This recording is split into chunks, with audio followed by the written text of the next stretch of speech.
평론가로서 조금 말씀을 드리면 이번에 이제 대구 경북 이런 선택을 하면 이제 중요한 국가적 아젠다에 대해서 지역별로 전략 산업들이 있지 않습니까? 우선순위가 밀릴 수밖에 없잖아요. 그 왜 우리는 이제 안 주느냐라고 이제 따질 수도 있죠. 왜냐하면 전 국민의 대통령이니까 그렇게 해야 하는데 이게 내란이라는 특수한 상황에서 일어났던 대통령 선거 조기 대선에서 타 지역도 똑같이 우리가 당신 이만큼 지지했으니까 나를 도와달라고 하면서 죽기 살기로 뛸 거 아니에요. 당장 부산, 울산, 경남은 제 느낌에는 최인호 의원을 비롯한 부산의 국회의원들이 좀 심하게 얘기하면 엄청 센 사람들이에요. 좋게 얘기하면 열정도 넘치지만 나쁘게 얘기하면 한번 붙어보면 이게 막 뭐 워낙 이게 힘들이 센 분들이어서 이제 그랬을 때 자 우리 지금 청구서 내놔라 이거 이제 부울경 메가시티 바로 가야 된다 이제 이렇게 했을 때 대구 경북에서 누가 가서 야 대구 경북 신공항인데 그거 좀 처리해야 됩니다. 로봇 산업 육성합니다 했을 때 어떤 사람이 정부 부처에서 이게 예산이라는 것을 자원이라는 것을 효율적으로 배분하는 것도 중요하고 우선순위를 정하는 것은 결국 그 지역에 있는 정치인들이 청구서를 가지고 가야 되는데 대구 경북은 청구서가 일단 5년 동안 없다고 했을 때 이게 어떻게 되느냐라고 하는 게 이제 현실적인 거고요. 두 번째는 대구 경북이 그러면 이 상황에서 자 우리는 그래도 끝까지 박근혜다. 그래도 김문수다. 윤석열 억울하다라는 선택을 진짜 해버렸잖아요. 내부적으로는 그 문제를 그쪽에서 해결해야 되지. 외부에서 해결해 줄 수가 없잖아요. 현실적으로. 자 지금 이제 다른 방송 때문에 가셔야 되는 분들도 계신다고 하는데 일단 시간은 알아서 좀 조정을 해 주시고요. 네네. 그 지금 이제 이상호 대표님이나 우리 전 대표님 말씀 다 이해하는데 이제 곧 몇 시간 후면 이제 당선 확정이 되면 어쨌든 온 국민의 대통령이자 대한민국의 대통령이거든요. 그러면 이제 국가를 완전히 진짜 새로운 대한민국 이게 이제 표방한 거잖아요. 진짜 대한민국 줄여서. 그렇다고 보면 그렇게 만들어 가기 위해서의 그 지도자의 결단과 또 지도자와 함께하는 그 리더들의 어떤 역할로 본다 그러면 지금 이제 앞이 깜깜해진 거예요. 평론가 그 관점에서 얼마든지 더 시원하게 말씀도 하실 수 있는데 550만 대 1300만이에요. 인구로만 보더라도요. 그러면 그동안 사람 쓰는 거에서 특히 윤 정부나 박근혜 정부 이런 데서는 TK 편중 완전히 그렇게 갔었죠. 특히 권력기관 관련해서 뭐 말할 수 없이 그렇게 했죠. 아마 군이나 경찰 인사할 때 한동안 힘들 겁니다. 왜냐하면 경찰 같으면 청장을 시키려면 7명이죠. 지금 7명의 이제 치안 정감이 있어야 그 중에서 이제 치안 총감을 뽑는 것인데 없을 거예요. 아마 마땅히 쓸 사람이 쉽지 않을 그런 지경으로 다 해놨어요. 그렇다고 해서 국민 통합적 관점과 온 국민의 대통령 어떠한 색깔의 문제가 아니라 대한민국을 앞으로 잘 끌고 가면 된다라고 했던 그 이재명 정부에서 과연 내치고 지금 우리가 말하듯이 이렇게 할 수 있는 거냐. 절대로 있을 수가 없습니다. 그렇게 해서는 완전히 진짜 새로운 대한민국 만들 수가 없어요. 이 부분 때문에 정말로 힘들다. 그리고 허니문 기간도 없다. 그래서 제가 계속해서 힘드시더라도 기존에 지지하신 분들이 정말 압도적으로 지지해 주셔야만 한다. 그 말씀을 드리는 겁니다. 제가 질문 하나 드리면 대목에서 신 교수님 그 당pen책 방금 잠시 언급했지 않습니까? 아까 우리 신 교수님이 뭐 천년 집권 DNA 말씀도 하셨는데 네네. 사실은 TK의 그 기득권 세력들이 우리 정부가 지금 3번을 겪어서 샀습니다. 이제 4번째 정부가 탄생하기 직전인데 김대중 대통령 때 김중권 전 의원을 초대 비서실장으로 썼습니다. 또 노무현 대통령 때도 일부 또 기존 관료 출신이나 그런 분들도 뭐 이정우 경찰실장이 가셨고 그렇게 했죠. 그런데 김병준 또 정치실장이 있었고 권기영 노동부 장관 뭐 그렇습니다. 엄청 이렇게 했습니다. 발탁제에 올라갔죠. 문재인 정부 때도 또 그렇게 또 기득권에서 일부 수혈도 하고 그랬는데 저는 이제 그 탐팽책을 써야죠. TK에도 아까 청구서가 좀 약하다 했는데 그래도 국민 통합적 관점에서 노력을 해야 되고요. 그다음 청구서를 들고 오는 사람을 잘 써야 된다. 자, 노무현 대통령이 정말로 여러 가지로 업적이 있지만 본인이 도전하고 떨어지고 그렇게 실패를 했더라도 정권을 잡았을 때 어떻게 했습니까? 제가 36살 때 청와대 비서관이 됐습니다. 참여정부 때 제가 가장 어떻게 최연소 비서관을 했는데 제가 지나고 나니까 어마어마한 자리에 가 있었더라고요. 그 당시에는 실감을 못했습니다만 노무현 대통령의 탕평책 골고루 쓰더라도 앞으로 미래를 보고 그 지역을 책임지고 그 지역에서 다시 내려가서 처음부터 다시 시작하고 그 지역을 사랑하면서 지역민과 함께 늘 동고동락하고 또 똑똑하게 정책도 펼칠 수 있는 그런 사람들을 써야 된다. 그래서 TK도 어쨌든 사람은 써야 될 거 아닙니까, 우리 전 대표님. 그래서 그 기존에 TK의 그 유명한 고등학교 출신들 자꾸 그 아주 교묘하게 또 해가지고 또 뭐 어떤 선 타가지고 또 얼굴 바꿔가지고 또 하고 나중에 선거 때 되면 또 후보감이 없어가지고 사람 구한다고 이러저러 또 뛰다니고 이런 악순환 하지 말자. 지금도 제가 이렇게 대구 경북에 우리 민주당의 그 우리 당직자들이나 열심히 노력하시는 분들 보면요, 우리 강 변호사라면 이런 분들은 시민단체지만 정치가라도 참 젊고 똑똑하고 정말로 옛날에 노무현 대통령이 참 탐날 만한 그런 사람들이 많더라고요. 그래서 정신과 가치관이 뚜렷하고 능력과 실력, 기회만 주면 충분히 배워서 다시 고향으로 내려가서 그 씨앗을 더 살릴 수 있는 그런 그 선순환의 구조를 꼭 TK가 만들어 주길 바라고 이재명 정부가 그걸 좀 유심히 잘 유의했으면 좋겠습니다. 저는 이제 원칙과 방향이 있는 뭐 당평 필요하다고 생각을 하고요. 뭐 그렇게 하는 것은 이제 정권을 가지고 있는 지금 이재명 정부의 이제 판단과 몫이라고 좀 볼 수 있고요. 저는 이제 이상훈 기자한테 하나 좀 여쭤보고 싶은 이런 거죠. 조이대 어느 고등학교 나왔습니까? 경북고등학교 나왔잖아요. 그죠. 서울대법대고 지금 이번에 내란과 관련된 일 있죠. 김현장과 관련된 우리 서석고 변호사 경북고등학교 나오고 또 서울대법대 나와서 이제 이렇게 했던 것. 내란과 연결된 거 마지막까지 뭔가 국민들이 납득할 수 없는 의사결정을 내리고 파기환송을 하고 그것은 법리적인 논쟁까지 매우 많이 있는데 이제 이런 것 박근혜의 등장 그리고 박근혜의 활보 뭐 이런 것들까지 이제 같이 있으면서 탕평은 뭐 정부를 구성하고 운영하는 분들이 탕평을 하고 또 대구 경북민들은 본인들이 이제 거기에 대해서 청구서가 있든 없든 뭐 요구하면 당연히 이제 국가는 통합적으로 균형 발전을 시켜야 하니까 가면 되는 것인데 이제 이 부분에 대해서 어느 정도 이제 내부에서 자성과 또 논의 뭐 치열하게 전 논쟁해야 된다 생각하고 당장 이제 강 변호사 같은 분이 대구에서 활동을 하는 것이 이게 이제 카르텔 구제 안으로 들어갈 거냐 말 것인가 여기에서 건전한 논쟁이 일어나고 거기에서 시장이 다 바뀌지는 않더라도 한 서너 번 하고 한 번쯤 바뀌고 서너 번 하고 한 번쯤 바뀌면서 뭔가 좀 건강한 정치 생태계가 만들어져야 공동체 생태계도 이제 유지되는데 극우극단만 존재하고 그런 사람들만 살고 소수의 이런 사람들은 안 되는. 이 대목에서 탕평책도 방금 나왔습니다만 정치 엘리트들의 충원 구조를 선거법 개정 우리 한번 진지하게 한번 고민해 볼 필요가 있습니다. 물론 연동형도 저는 뭐 필요하다 보지만 오히려 그거보다도 TK나 이런 쪽에 생각하면은 우리가 수도권에서 좀 손해를 보더라도 중선거구제 이런 정도를 또 진지하게 고민해서 그러면 지금 25% 30% 가까운 득표면은요 충분히 2등은 할 수 있는 거거든요.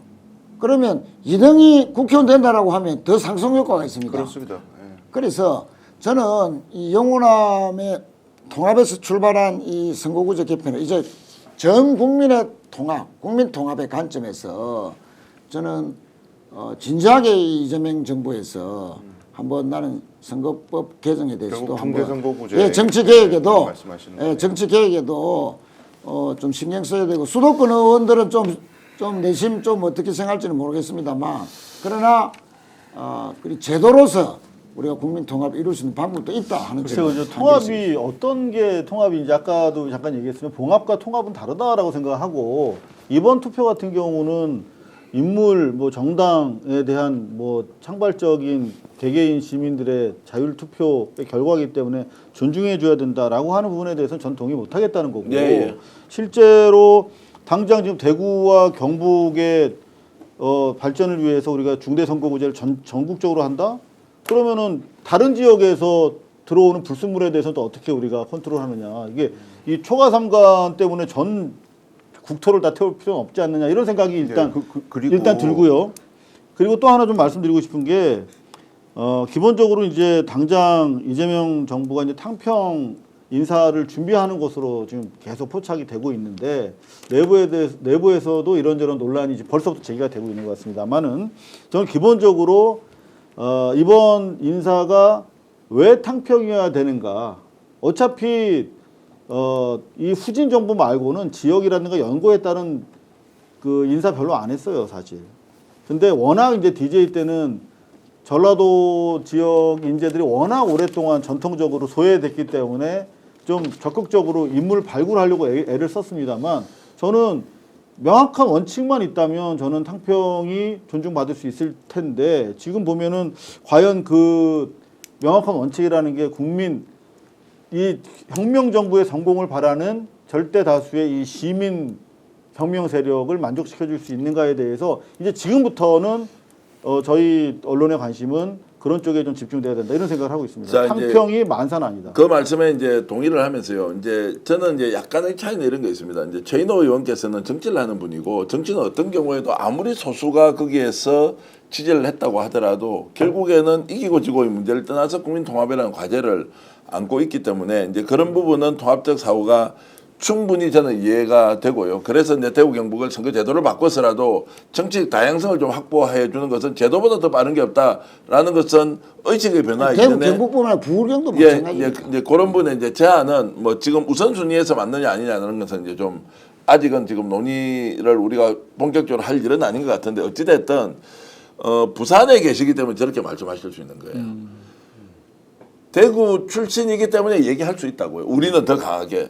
그런데 저널리스트들은 충분히 그렇게 문제 제기를 해야 돼요. 언론은 이것을 얼마나 냉정하고 객관적으로 볼 것인가를 특정 정치적 정파 본인의 선호도의 문제가 아니라 이 내란이라고 하는 이것을 우리가 어떻게 받아들일 것인가 하는 것에 대해서 잘못된 판단을 다수가 하면 당연히 비판을 해야 되는 것이고, 왜냐하면 주권자는 비판받을, 그러면은 그런 게 없습니까? 주권자도 자신의 선택에 대해서 논쟁하고 토론하고 해야 돼요. 주권자는 항상 옳습니까? 주권자가 옳은 것은 집단지성으로 발휘되어 있는 것이 역사의 발전에 한목적적으로 맞는 경우에는 하는 거. 그래서 이제 보수의 가치, 진보의 가치를 가지고 내한테는 맞다 안 맞다 하는 것이지, 수구적 가치로 역사적 대응을 하고 전쟁을 선호하고 오히려 불의를 용납해주고 내란을 인정해주는 것은 이거는 타협의 산물이 안 되기 때문에 여기에 대해서 동조하지 못하는 그런 지역민들의 민심을 어떻게 우리가 할 거냐. 당연히 언론은 저는 비판을 해야 한다고 하기 때문에 매우 논쟁적으로 이번 대통령 선거 결과는 자, 윤석열을 동조하는 것으로 결과적으로 나와버린 거예요. 한 개인은 자기가 선호도에 따라 투표를 했다고 치더라도 결과적으로 윤석열 내란을 동조했던 대구 경북의 저 민심을 이제 어떻게 우리가 이해해야 할 것이냐라는 것은 저는 다양한 각도에서 논쟁할 필요가 있다는 생각이 듭니다. 하나로 결론이 나서 답이 나올 건 아니다라는 좀 말씀을 드리는 겁니다. 그리고 이제 오늘 방송을 보시면서 대구 경북에 있는 민주 진영에 있는 시민들이 너무 마음 아파하시고 실망하실까봐 제가 드리고 싶은 말씀은, 또 다른 지역에 계신 분께도 당부드리고 싶은 말씀은, 전반적으로 오늘 방송을 듣다 보면 대구 경북이 이재명이 압도적인 득표를 얻는데 얻지 못한데 원흉으로 완전히 이제 낙인 찍히는 지금 그런 상황이 돼버렸습니다만, 아까 제가 잠깐 서울표를 말씀드렸던 이유가, 서울에서 지금 출구조사 결과에 따르자면 330만 정도가 지금 김문수를 지지하고 있는데, 대구 경북에 있는 지금 뭐 67%, 64% 표 뭐 퍼센트만 보면 되게 압도적인 것 같은데, 이거 유권자 곱하기 이 67% 이렇게 해보면 한 280만 표밖에 안 돼요. 그러니까 대구 경북에서 280만 표 정도가 나온 거고, 서울에서는 이것보다 더 많이 지금 김문수를 지금 찍었어요, 이 표보다. 그러니까 너무 대구 경북 때문에 이재명 다 망쳤어, 이재명이 압도적으로 득표할 수 있었는데 대구 경북 때문에 망했다, 이렇게 치부하는 건 좀 너무 부당한 것 같고, 전반적으로 민주당은 이 선거를 가지고 리뷰를 또 하고 내년에 지방선거를 대비해야 되기 때문에 서울에서 생각보다 스코어가 안 좋았다라고 생각해야 될 것 같아요. 이것 때문에 뭐 지난번 대선하고 비교했을 때 많이 회복했다 이렇게 보기보다는 생각보다 수도권에서 우리가 표를 잃었다고 오히려 접근하고 반성해야 될 부분도 있지 않나, 그런 생각도 듭니다. 예. 자, 이제 이런 부분은 일단 논쟁의 시발로 저희들이 여러분들께 던져드리는 거, 앞으로 이제 아마 치열하게 논쟁이 이루어질 것입니다. 이게 이제 강성 변호사의 말씀도 충분히 일리가 있고, 여러분들 말씀 다 귀담아 들을 만하다 이렇게 보고요. 지금 현재 최종 투표율이 나왔습니다. 79.3%로 이제 최종 투표율이 나왔기 때문에 지난 대선보다는 자 2.2% 포인트가 높아졌다라고 이제 볼 수 있고요. 이재명 후보의 득표율이 51.7% 정도 예상이 되고 있습니다. 최종 투표율과 어느 정도 연관성이 있는지, 50%는 넘었다, 김문수 후보는 40%가 되지 않았다. 이번 대통령 선거가 여러 가지 측면에서 내일부터는 아마 분석이 될 건데요. 이제 투표율과 득표율, 그리고 국힘은 지금 상황에서 자, 졌지만 잘 싸웠다 이런 이야기는 전혀 나올 분위기가 아니고 오히려 내분이 굉장히 심해질 것이다. 결국 주도권이 대구 경북이 주도권을 가지느냐 아니면 한동훈을 비롯한 소위 말하는 개혁 진영에서 이제 주도권을 가지느냐.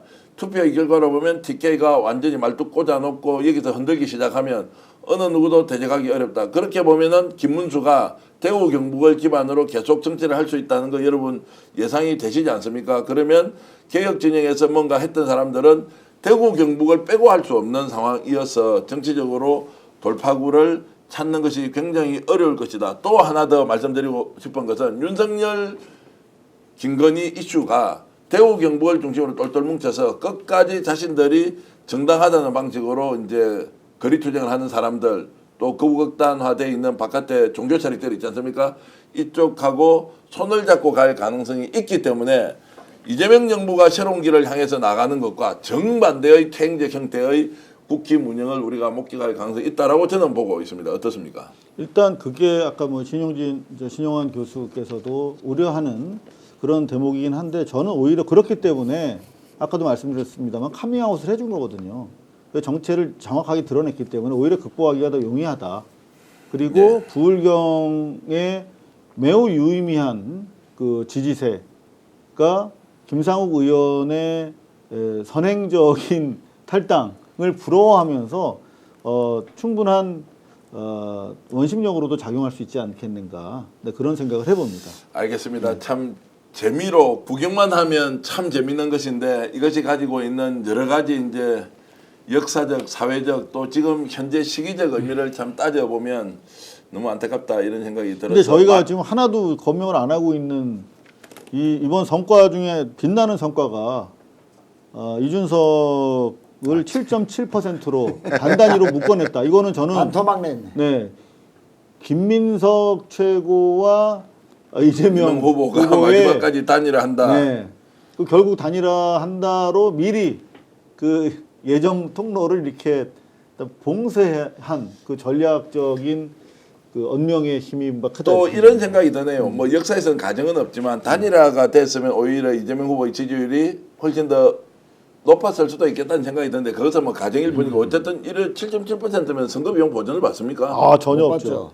받죠. 10% 있어야 돼야 절반을 받는데 10% 이야기 때문에 받지 못하는 이제 거고. 파산이 시작된 겁니다. 그러니까 이준석의 정치적인 이제 시드머니가 이제 거의 뭐 바닥을 기록했다는 거고 방금 우리 말씀하셨듯이 이준석의 가장 큰 페인은 여성 혐오 발언보다도 단일화 프레임에 대한 대체 프레임을 만들지 못했다는 게 결정적인 페인이다. 그러니까 아니 이재명 후보는 단일화 할 거지 하면서 윤석열이 반대하는 이준석 표를 야금야금 좀 가져갔고 김문수도 끝까지 나는 단일화 할 거고 투표 전날까지도 할 거다 이러면서 보수적인 지지층을 또 빼갔고 그 결과 이제 이준석은 전혀 아니 단일화 안 할 건데요 하다가 그냥 수세적으로 표가 많이 분산 당한 그런 꼴을 당한 거죠. 제가 이제 정리를 좀 해보겠습니다. 이제 세부 말씀 신용환 교수님까지 이렇게 들어보면 이번 대통령 선거는 큰 틀에서 우리가 규정할 때는 우리 사회가 켜켜이 쌓아놓고 있는 모든 문제, 내란 세력과 관련된 국헌과 관련된 민주주의와 관련된 문제가 다 드러났다. 다 드러났다. 지역은 지역대로 TK의 저 고립을 자초하는 선거 결과, 정치인은 정치인대로 국힘이 어떤 존재인 것이 다 드러났고, 정당은 그렇고 정치인 개인은 개인대로 가지고 있는 것이 다 드러나 버려 가지고 오히려 우리 사회를 전체적으로 다시 조망하면서 어떻게 재구조화 또는 재정비할 것인지에 대한 것들을 다 적나라하게 보고 있다. 어느 하나도 거짓을 숨겨놓고 나는 무엇이다라는 것이 없이 있는 그대로 다 그냥 맨바닥에 던져놓고 알아서 판단하십시오라는 것. 그래서 내란이 여전히 지속되고 있는 상태에서 대통령 선거를 치렀다. 그래서 내란의 찌꺼기들이 다 드러나고 있다. 그 내란은 정당의 내란, 정치인의 내란에 준하는 부도덕성 이런 것도 다 드러났다. 심지어 지역색까지 다 드러났다라고 했을 때 차라리 저는 이상우 기자 말씀처럼 보복을 하거나 원수로 만들어서 정말로 배제시키는 것이 아니라 있는 그대로 다시 쳐다보면서 국가를 재건하는데 제대로 상황을 확인하면서 정말로 지혜롭게 풀어나가는 계기로 이재명 대통령이 만들어가면 좋겠다 이런 생각이 좀 드네요. 맞습니다. 예, 그리고 시청자분들이 대구 경북 이건 문제는 나중 문제다 이런 말씀도 하시는데 저도 공감합니다. 대구 경북 바뀌어야 되고 여러 가지 숙제지만은 지금 그것보다 국가적 위기 상황과 경제 상황 타파가 먼저지 정치적 변화는 후순위로 보고 당분간은 대구 경북 고립될 수밖에 없고 고립시킬 수밖에 없다. 저도 그렇게 아울러 저는 우리가 이런저런 이제 비판과 분석을 하느라고 여러 가지 날을 세우고 분석을 해드렸지만 무엇보다도 중요한 것은 52%에 달하는 엄청난 랜드슬라이드라고 표현하죠. 엄청난 대승을 거뒀고 이재명과 민주당이 이기기도 했지만 바로 우리 시민들의 엄청난 승리다. 오늘 방송 어떠셨습니까? 마음에 들었다면 구독, 좋아요로 스픽스를 응원해 주십시오. 여러분들의 구독, 좋아요는 가장 큰 힘이 됩니다. 스픽스 구독, 좋아요.